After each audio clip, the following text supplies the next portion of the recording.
Thanks for clicking on Wayne.com to watch Inside the Zone. We're talking Komets hockey with Blake Sebring, the Komets beat writer. And Blake, we haven't said this a lot since New Year's, but this is going to be an all-positive show because the Komets have played their best hockey in many regards the last 2 weeks. After getting 5 of 6 possible points last week, they get 5 of 6 again, and they're feeling pretty good as they start to move up in the standings. What's been the really big key for the Komets thus far in this stretch?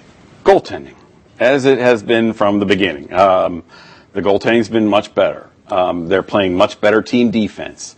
Getting a power play goal or two, what an amazing concept that is. That was really cool to see. They're just playing a little bit more confident overall.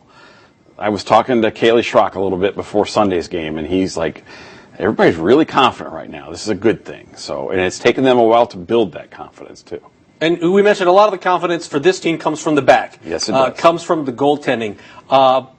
We can talk about Mac, but really Ben Meisner on the road. Well, it's Mac at home and Meisner on the road. Yeah, and that's been, they finally figured out what the formula is. Meisner's 5-0 away from the Coliseum, so for whatever reason, he's got like Bush-like tendencies, if you will, to go away from the Coliseum and win and play his best hockey. That's funny. That's a good one. And he's much more comfortable on the road. You can watch the games and see there's a remarkable difference with him on the road. He's not jumping around the crease and he's not freaking out but he's inspiring the guys by giving them confidence by how calm and collected he is on the road. And the numbers for Mac were better this past weekend. They're much better at home than on the road for some reason. Do you feel like one of the things you said is controlling the puck, controlling the rebounds. You feel like that's been a key? No, not yet. It's almost. It's a little bit better. It's progress. A little bit better, but yeah, he's still giving up pizzas out front. All right. So not everything is 100%. But the guys are used to it now.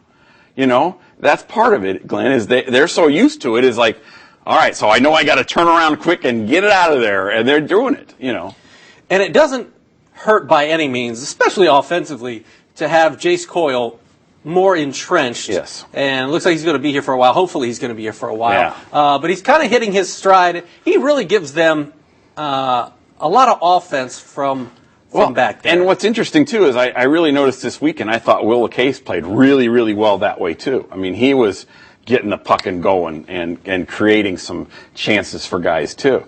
You get that, and then you get Peps back, this week, and suddenly your defense looks a lot better. And then you get Jason Dale back, and I just heard that Scott Fleming's coming back tomorrow, and suddenly you've got 3 really solid forward lines. And you still haven't gotten anything back from Orlando or Utah yet. Or Utah. Which, getting to the point where, well, do we need it? Yeah. Which is crazy, Send a bag of pucks or something. That's how crazy this has been. But you mentioned Dale coming back, but also I really think Fleming is you could have made an argument that he was the most important player to a certain degree in the first half of this season. So getting him back from the AHL, yes. What does that mean, and how does it strengthen, I guess, the lines through? Well, look at it this way. You've got, right now at center, you've got, you'll have Fleming, you'll have Dean Ouellette, you'll have Jason Dale, you'll have Kenton Miller, you'll have possibly Sean Sidlowski, you'll possibly have, you've got all these guys now that can play center. And so there's a lot more competition for ice time on face-offs, on penalty kill, on power play, on regular shifts. Somebody's going to have to sit. Some pretty good players are going to have to sit in the stands and try to fight their way back into the lineup now. I feel like Ronald Reagan, it's like trickle-down economics, trickle-down talent, 1980s Reaganomics. But not only that, this team, as you mentioned, playing with a lot more confidence.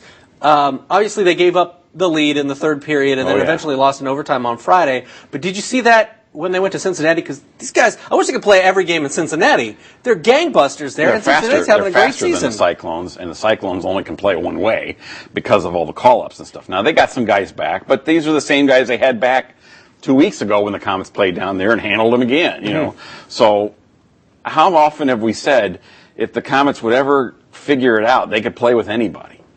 And maybe they're starting to figure it out. I mean, they have a solid talent base to play with other teams, as they've shown. I mean, how often have we talked about they always played their best games against the best teams. They played their worst games against the worst teams. Mm-hmm. They always played to the level of the competition. We can't say that that's over right now. We're saying that maybe they figured that out and they're trying to bring that road game home, Well, one of the guys that had an impressive weekend, capping it off with a hat trick on and Sunday. The fight, yeah.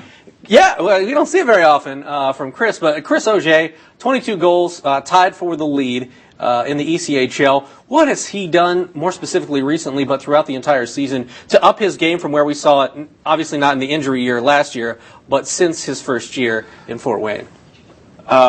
Is it just the same old Auge? With a little bit of a refinement. And he talked about it yesterday, is he and Brandon Marino are still learning to play together. I mean, they're still learning each other. They like playing together, and they're getting better at it. You could see that yesterday in the third period. How did Auger score with two passes from Marino? I mean, and they're starting to anticipate what the other's going to do. So there's that familiarity there. Another factor I thought this weekend was Dean Ouellette. I thought he was really strong. He's sneaky out there. He's impressive.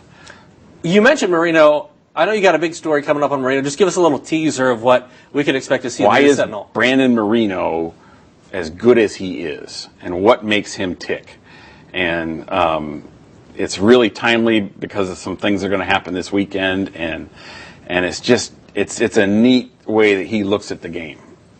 Well, speaking of this weekend, some big games this week. 4 games this week, 4 games in 5 days. That includes 2 against Cincinnati. Right now, if you're looking at the standing, Cincinnati's in third, but with only 54 points. I mean, you can go all the way down to 9th. Yes. And they're at 51 points. Right. So, really, a weekend can, I don't want to say make or break you, but you could do a big swing. It's a big part of it. Yeah, and the guys know it, too. I mean, they have taken advantage of this hot streak to move up, but they also realize they lose 2 out of 3. They could slip down 3-4 places, too, because everybody's eating off each other, and they're basically beating each other up, which has really helped the Komets make this climb.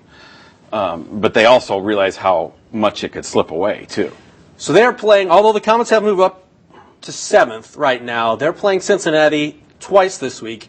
They're playing Kalamazoo. These are teams that you really need to beat to gain some ground on them for the seeding in the playoffs. So how important of a week is it, specifically those 3 games? Well, again, the game Sunday with Wheeling notwithstanding. Even then, I mean, we've talked about it from the first half of the season. Every weekend from here is super, super important because you did have so many weekends in the first half where you just blew it and lost games you could have won. So that takes away all the margin of error, and from here on out, it really does. So you have to make up ground on all these. You can't afford a bad loss anymore, period. I mean, you've blown all those second chances early, so you got to keep straight. Now, the best thing is they're getting Jason Dale back. They're getting Danny Pepin back. They're getting Scott Fleming back, all for Wednesday, which means some really good players are going to be sitting again, like we said. So you're as healthy now as any team in the league. You're as healthy as you have been all year. You better be making hay during this time. And you've got your AHL guys. And you're right. And so guys that have been up in the AHL. They have, yes. It feels weird. I know.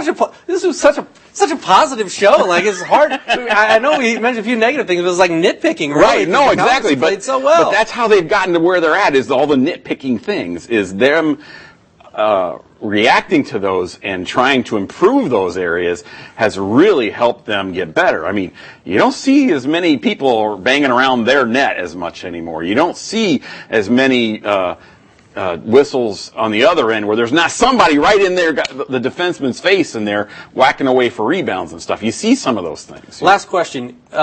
We talked about, you mentioned how they've just kind of progressed in nitpicking and things like that. Have we seen the evolution or the growth or the maturity of Gary Graham throughout the season, and it's maybe starting to shine through a little bit more or be reflected more so in his team? I think it's a process for Gary, just like the players. I mean, every season is a process. It's a different journey every year. I don't care if you bring back 20 guys from the year before. It's a totally different journey. And I think it's become that for Gary, too. I know one thing that, like Friday night's game when he lost it, I know some fans like that. But the next day he came in and talked to the guys about he needs to be better than that. and he needs to be able to focus on the overtime. So maybe they could win that overtime. But I've never seen a coach who's as willing to talk with his team and admit, guys, I need to work on this, and I thank you for your support, and I'm going to work on this. And he does.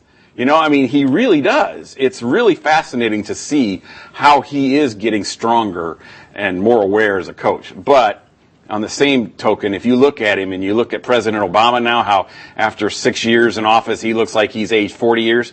This season, I think, is aging Gary some.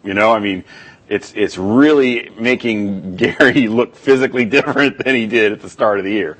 Well, because he's putting so much into it. Yeah, and I think when you make a mistake like that, that really resonates with the young guys because they know they're making mistakes. Right. Everybody's here to learn and get better and try to get to that next level. And I think that really resonates with them because they're in the same situation as he is. And I talked to somebody who said, okay, after they did that on Saturday morning, they got on the bus and they went to the locker room and they said you could just tell Saturday night they were going to win. You could just tell in the room that they were that much tighter than they had been. And it was not even a question that they were going to win. They had no doubt in their minds that they were going to go out and play together and win. All right. Great stuff, Blake. Love having you in on Monday, and it is great to talk about all the positives that are going on fun, isn't it? on Komets Ice as we get ready to maybe make an even bigger fingers stretch. Crossed. If you're fans, this team has taught us you don't count on anything. You just kind of enjoy the ride and hope they've got it figured out. Got to keep the foot on the gas, but right now things are looking up in Komets hockey world. He's Blake. I'm Glenn. We'll see you next Monday on Inside the Zone.